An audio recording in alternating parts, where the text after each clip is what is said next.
ব্যক্তিসকলৰ হাতৰ পৰা ৰেচন কাৰ্ড গ্ৰহণ কৰিবলৈ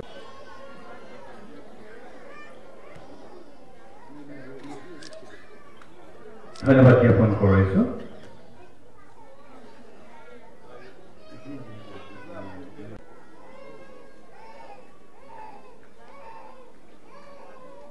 এয়া সৌৰভানা দাস তেখেতক ৰেচন কাৰ্ড প্ৰদান কৰিছে, লগতে সহযোগ আগবঢ়াইছে ৱাৰ্ড নম্বৰ 16 ৱাৰ্ড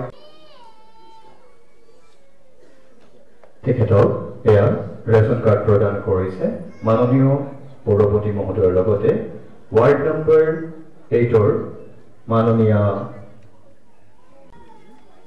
এয়া আপোনালোকৰ সন্মুখত খাইৰুল নেছা তেখেতক এয়া ৰেচন কাৰ্ড প্ৰদান কৰিছে মাননীয় পৌৰপতি মহোদয়ানী।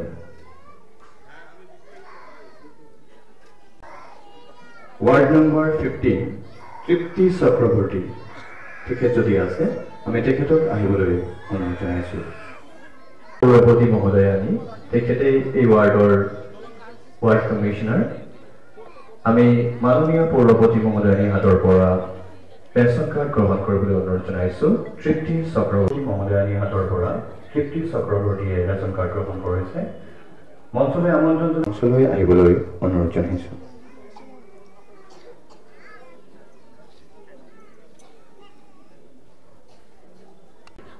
জ্যোৎস্না ৰাণী দাস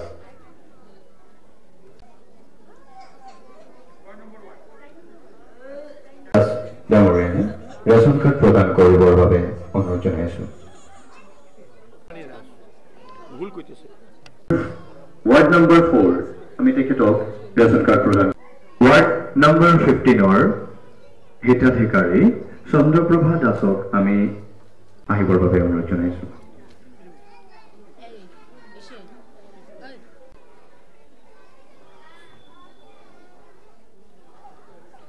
ইমানতে আমি সন্মানীয় বিশিষ্ট ব্যক্তিসকলক আসন গ্ৰহণ কৰিবলৈ অনুৰোধ জনাইছোঁ আৰু ইমানতে আমাৰ যি আনুষ্ঠানিক ৰেচন কাৰ্ড বিতৰণ কাৰ্যসূচী সমাপ্ত হৈছে। এতিয়া আছে আজিৰ এই অনুষ্ঠানৰ আমাৰ মাজত বিশেষভাৱে উপস্থিত হোৱা ধুবুৰী পৌৰ সহযোগিতা আগবঢ়াবৰ বাবে আন্তৰিক ধন্যবাদ তথা কৃতজ্ঞতা জ্ঞাপন কৰিছোঁ।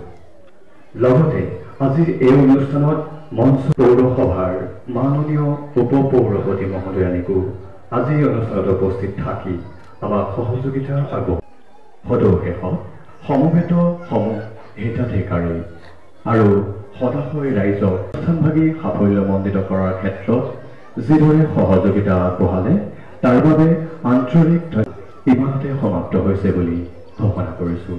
ধন্যবাদ।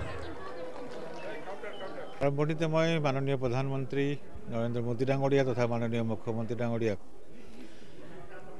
জাতীয় খাদ্য সুৰক্ষা কাৰ্ড যে 3rd ফেজ অসমত এইটো আমাৰ লোৱাৰ অসমৰ কেইটামান ডিষ্ট্ৰিক্টত আজি দিয়া হৈছে তেখেত দুজনক আমি অন্তৰৰ পৰা ধন্যবাদ জনাইছোঁ। আজি ধুবুৰী পুথিভঁৰালত ধুবুৰী বিধানসভা ভিত্তিক কাৰ্ড বিতৰণ কৰা হ'ল। আমি কেইজনমান টোকেন হিচাপে ডায়াছত মাতি তেখেতসকলক আমি সন্মান জনাইছোঁ তথা শ্ৰদ্ধাবশত তেখেতৰ হাতত কাৰ্ড আমি গতাই দিছোঁ।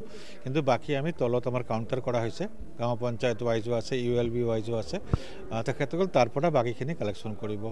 13,911টা কাৰ্ড আজি দিয়াৰ কথা আছে। যদি আটাইকেইজন মানুহ আহিছে লৈ যাব পাৰিব।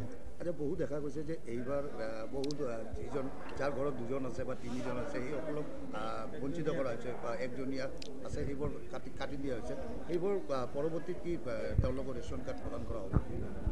চাওক, আমাৰ ওচৰত যিখিনি গাইডলাইন আহিছে সেই গাইডলাইন হিচাপে মাননীয় মুখ্যমন্ত্ৰী এইটো তেখেতে নিজে ফেচবুক লাইভৰ থ্ৰুৱেদিও বহুতবাৰ কৈছে কথাটো যে যিহেতু এইটো পৰিয়াল ভিত্তিক এটাকে ভৱিষ্যতে অৰুণোদয় আহিব বা সুবিধাবোৰ তেনেকৈ পোৱা যাব, গতিকে এটা পৰিয়ালৰ এটা কাৰ্ডৰ কথা কৈছে।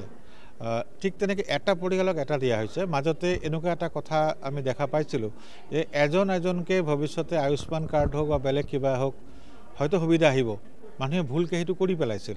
কিন্তু তেনেকৈতো নহয়, এটা পৰিয়ালটো এটাই, গতিকে এটা পৰিয়াল একেলগে খোৱা মানুহখিনি এটা কাৰ্ড পাব, এটা কাৰ্ড হিচাপে এটা কাৰ্ডৰ সুবিধাই পাব। তেখেতসকলে যিটো পৰিয়ালত দেখা গৈছে যে 7জন ব্যক্তি আছে বা 6জন আছে, সিহঁতৰ বিভক্ত হৈ 2টা পৰিয়াল হৈছে, এইসকলক প্ৰদান কৰা হ'বনে নাই? এনেকুৱা বহুত পৰিয়াল যদি বেলেগ হৈছে তেনেকৈ এপ্লাই কৰিছে এণ্ড ইট ইজ কাৰেক্ট যদি সঁচাকৈ কথাটো আছে তা নিশ্চিতভাৱে হ'ব কিন্তু সেইটো যেতিয়া পৰ্টেল খুলিব মাননীয় মুখ্যমন্ত্ৰী মহোদয় নিশ্চয় অৱগত এইখিনি কথা লৈ তেখেতৰ নিৰ্দেশনা অনুসাৰে গোটেইখিনি হ'ব